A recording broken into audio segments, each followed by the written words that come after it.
Good evening. Thank you to the Michener Foundation. It is such an honor to be here.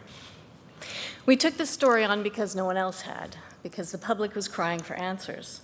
And the Globe editors decided to let me dig deep into what was driving this crazy real estate market in Vancouver, because a serious crisis was brewing, obviously, and no one in power had any idea what was really going on, and no one seemed to want to talk about it. The real estate industry, with its vested interests, was determined to preserve the status quo and downplay people's concerns.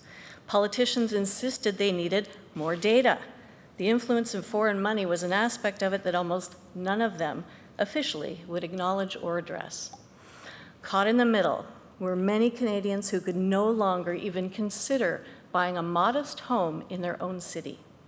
They could only stand by and watch as an unimpeded stampede of speculators and foreign buyers snapped up properties and flipped homes as though they were commodities, while driving prices to ridiculously high levels. The government was right about one thing: there was a dearth of data, so we began digging. We started with a sample of 250 homes that sold for over $2.5 million, and we found some distinct patterns. We kept going. We uncovered a tangle of hidden ownerships and transactions, including a practice we now call shadow flipping, as well as tax evasion, possible money laundering, homes left empty, and farmland misused, all aided and abetted by a subset of industry professionals. Multiple sources came forward to help me: insiders, realtors, accountants, lawyers, and bankers who took a huge risk because they were that upset over what was going on. The public reaction was absolutely overwhelming, so much so that the BC and federal governments acted with uncharacteristic speed. Shadow flipping was made illegal. Realtor self-regulation was put to an end.